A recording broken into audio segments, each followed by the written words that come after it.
नमस्कार, आप देख रहे हैं डी न्यूज़ और मैं हूं अभिषेक मिश्रा। मोकामा और गोपालगंज इन दो विधानसभा सीटों के लिए वोटों की गिनती जारी है। शुरुआती रुझान सामने आने लगे हैं। शुरुआती रुझानों पर भी बात करेंगे, लेकिन एक महत्वपूर्ण सवाल, जिस तरह से शुरुआती रुझान सामने आ रहे हैं उसको लेकर, और सवाल भारतीय जनता पार्टी की गलती को लेकर। क्या भारतीय जनता पार्टी से ब्लंडर मिस्टेक हुआ? क्या भारतीय जनता पार्टी से एक बड़ी गलती हो गई? चिराग पासवान, लोक जनशक्ति पार्टी रामविलास के राष्ट्रीय अध्यक्ष चिराग पासवान को बीजेपी ने देर से मैदान में उतारा। चिराग पासवान को लेकर फैसला लेने में देरी की। उनके साथ जो डील होनी थी उस डील में देरी की। अगर चिराग पासवान को पहले मैदान में उतारा जाता तो बात कुछ और होती, परिणाम बीजेपी के पक्ष में होते। ये बड़ा सवाल है। हालांकि अभी परिणाम बीजेपी के खिलाफ चले गए हैं, ये हम नहीं कह रहे हैं। अभी बहुत शुरुआती रुझान है। 22 राउंड की गिनती होनी है और अभी 2-4 राउंड की गिनती ही हुई है। लेकिन शुरुआती रुझानों में भारतीय जनता पार्टी मोकामा और गोपालगंज दोनों सीटों पर पीछे चल रही है। दोनों सीटों पर बीजेपी की टेंशन बढ़ी हुई है और जाहिर है बीजेपी की साख दांव पर लगी हुई है। इसलिए ये सवाल है कि बीजेपी ने पूरी ताकत लगाई, भारतीय जनता पार्टी ने खूब मेहनत की और एक आखिरी दांव भी चला।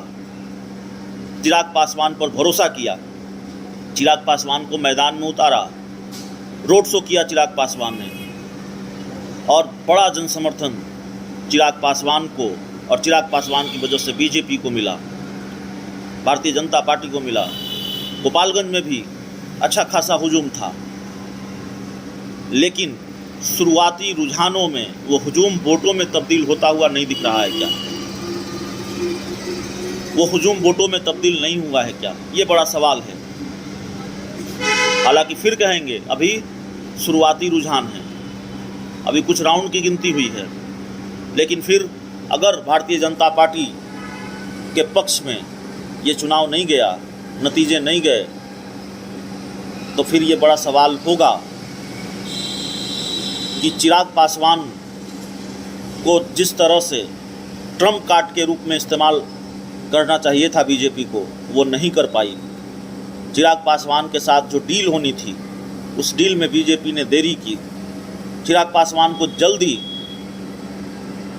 थोड़ा और पहले गोपालगंज और मोकामा के मैदान में उतारा जाता तो बात कुछ और होती, परिणाम कुछ और होते।